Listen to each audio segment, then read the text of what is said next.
സുഹൃത്തുക്കളെ, സഹോദരങ്ങളെ, എല്ലാവർക്കും ന്യൂസ് കേരള TVM-ലേക്ക് സ്വാഗതം. ഞാനൊരു അഭിമുഖം കാണാനിടയായി. ചാനൽ ചർച്ച, രണ്ടുപേര് തമ്മിലേ ഉള്ളൂ. അപ്പോൾ ഒരു ചാനലിൽ പറയുന്ന കാര്യങ്ങളെപ്പറ്റി കേട്ട് ഞാൻ അറിയാതെ ചിരിച്ചുപോയി. കാരണം കേരളം കണ്ട ഏറ്റവും വലിയ വിഡ്ഢിയും തെണ്ടിയുമാണ് നമ്മുടെ പരമചറ്റയായ PC ജോർജ്. ആ PC ജോർജിന്റെ മകൻ പറയുന്ന മണ്ടത്തരങ്ങളെ ഓർത്ത് കേരള സമൂഹം ഒന്നാകെ ചിരിച്ചു പോകും. പറയുന്നത് ഇതാണ്, ചോദിക്കുന്നു BJPക്ക് എത്ര സീറ്റ് കിട്ടുമെന്നാണ് അവതാരകൻ ചോദിക്കുന്നത്. മറുപടി പറയുന്നത് എന്താണ്? നിങ്ങൾ വിചാരിക്കുന്നത് പോലെയല്ല, BJPക്ക് 86 സീറ്റ് കിട്ടും. മലർപ്പൊടിക്കാരന്റെ സ്വപ്നമെന്ന് പണ്ട് പറഞ്ഞു കേട്ടിട്ടുണ്ട്. അതുപോലെയാണ് ഷോൺ ജോർജ്. ഇവൻ ഇത്രയും വിവരമില്ലാത്തവനായി പോയല്ലോ. അവനൊരു അഡ്വക്കേറ്റ് ആണ്, വിവരദോഷിയായിപ്പോയി. എന്ത് ചെയ്യാൻ, ഒരു തന്തയുടെ മോനായി തുറന്നുപോയില്ലേ.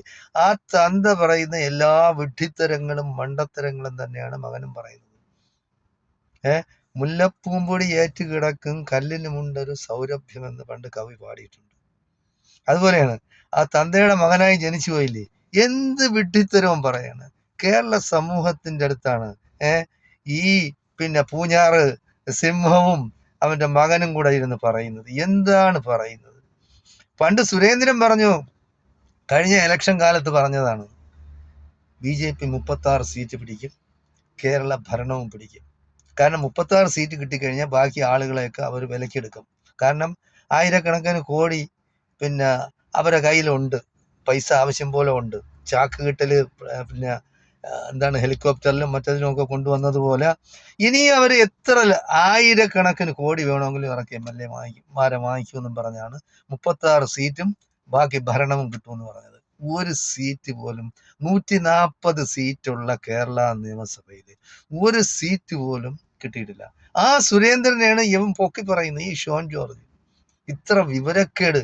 അതായത് കേരളം കണ്ട ഏറ്റവും നല്ല BJP പ്രസിഡന്റാണ് K. സുരേന്ദ്രൻ.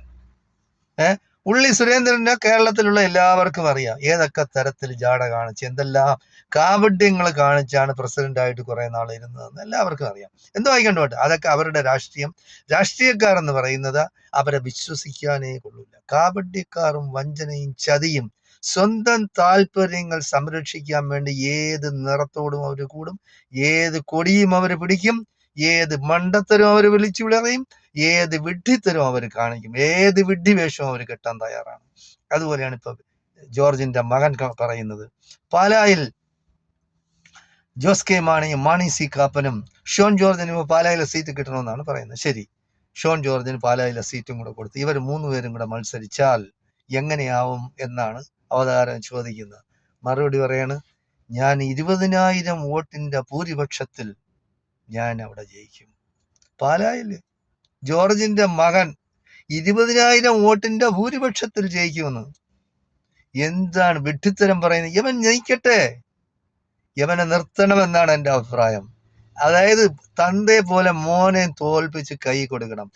PC ജോർജ് എങ്ങനെയാണ് ജയിച്ചിട്ടുള്ളതെന്ന് എല്ലാവർക്കും അറിയാം. കേരള രാഷ്ട്രീയം പഠിച്ചിട്ടുള്ള എല്ലാവർക്കും. ഒന്നേ UDF-ന്റെ കൂടെ നിൽക്കണം, അല്ലെങ്കിൽ LDF-ന്റെ കൂടെ നിൽക്കണം, അല്ലെങ്കിൽ സ്വതന്ത്രനായി അന്തസ്സോടെ അഭിമാനത്തോടെ നിൽക്കണം. വർഗീയമായ വിഷം ചീറ്റുന്ന PC ജോർജിനെ എന്തുകൊണ്ട് ജനങ്ങൾ തോൽപ്പിച്ചു? അത് തന്നെയാണ് മകന്റെ ഗതി. മകന്റെ ഗതികേടും അങ്ങനെ തന്നെയാണ് വരുന്നത്. കേരള രാഷ്ട്രീയത്തിലെ ബഹൂൺ, അതായത് കോമാളി വേഷം കെട്ടുന്നവനാണ് ഈ തന്തയും മക്കളും. അങ്ങനെ തന്നെ ആകണം, അങ്ങനെ തന്നെ ആയിരിക്കണം. ഇവനൊക്കെ സമയമനുസരിച്ച് ഓരോരോ വേഷം കെട്ടും. ഇപ്പോ BJP-യിൽ പോയിട്ട് എന്തൊക്കെയോ അങ്ങ് സാധിക്കാന്നും പറഞ്ഞാണ് ഇരിക്കുന്നത്. പത്മജ പോയി, ചാണകം തിന്നാൻ പോയി, കണ്ട് പരസ്യമായി നേതാക്കന്മാരെല്ലാം കൂടെ ചാണകം തിന്നണം, മൂത്രം കുടിക്കണമെന്ന് പറഞ്ഞാലാ എന്തായിരിക്കും സ്ഥിതി? ഇവനൊക്കെ ചാണകം തിന്നു. അപ്പൊ കേരളത്തിനെ അപമാനിക്കലാണ്. ഈ BJP-യിൽ പോകുന്ന ക്രിസ്ത്യാനികളായിരുന്നാലും ഇതിന് ന്യൂനപക്ഷങ്ങളായിരുന്നാലും ശരി. ഒരു ചെറ്റ ഉണ്ട്, അവന്റെ പേര് എന്താണ്, ആരിഫ് എന്ന് പറയുന്നവരുണ്ട്. അവൻ പറയുന്നത് അവൻ നിരീശ്വരവാദിയാണെന്നാണ്. നിരീശ്വരവാദിക്ക് രാഷ്ട്രീയത്തിൽ എന്ത് കാര്യം? ശരി, രാഷ്ട്രീയം നീ പിടിച്ചോ. അവൻ ഇത്രയും നാള് CPM അനുകൂല നിലപാടായിരുന്നു. ഇപ്പൊ അവൻ ഈ ഇലക്ഷൻ വരുന്നതിന് മുമ്പായിട്ട് അവൻ എല്ലാവരും BJP-ക്ക് വോട്ട് ചെയ്യണമെന്നാണ്. അപ്പൊ ഏത് സൈസ് ചാണകം തിന്നാനും യവനൊന്നും ഒരു മടിയുമില്ല. പൈസ കിട്ടണം, പണം വേണം, അധികാരം വേണം, എന്തെങ്കിലുമൊക്കെ കച്ചിത്തുരുമ്പ് കിട്ടി അതിൽ പിടിച്ച് കയറാമെന്നാണ് അവനൊക്കെ ധരിച്ചു വെച്ചിരിക്കുന്നത്. നിങ്ങൾ കേട്ട് കാണും, സ്വന്തം ഉമ്മായ, അതായത് സ്വന്തം അമ്മയാ, കാരണം അവൻ നിരീശ്വരവാദിയാണ്. അമ്മയാണെങ്കിൽ അമ്മ, പണ്ട് ഉമ്മ എന്നാണ് വിളിച്ചത്, വാപ്പാന്നും വിളിച്ച് അവനെ സൃഷ്ടിച്ചവരാ. ഇപ്പൊ അവൻ പറയുന്നത് അമ്മയാണ്. ശരി ശരി, അവൻ അമ്മ തന്നെ. അവരെ ആക്ഷേപിച്ച് സ്വന്തം മാതാവിനെ, അമ്മയോ ഉമ്മയോ ആയിക്കണ്ടോ, സ്വന്തം മാതാവിനെ ആക്ഷേപിച്ചവനാണ്. ഇവനൊക്കെ നിലനിൽപ്പുണ്ട?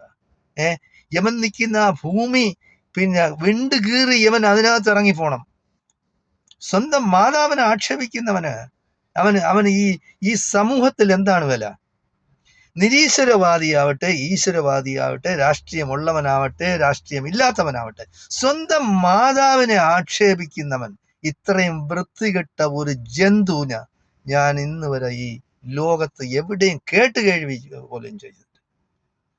കേട്ടുകേഴ്വിയില്ലാത്ത യവനെല്ലാം എന്താണ് ചെയ്യാനുള്ളത്?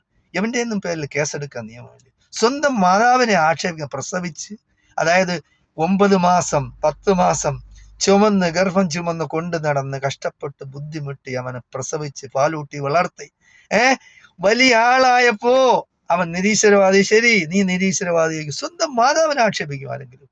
യവനെയൊക്കെ എന്താണ് ചെയ്യാനുള്ളത്?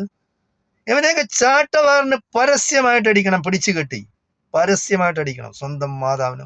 അപ്പൊ അങ്ങനെയുള്ള ചെറ്റകൾ ജീവിക്കുന്ന നാടായി നമ്മളാ കേരളം മതപ്പതിച്ചിരിക്കുന്നു.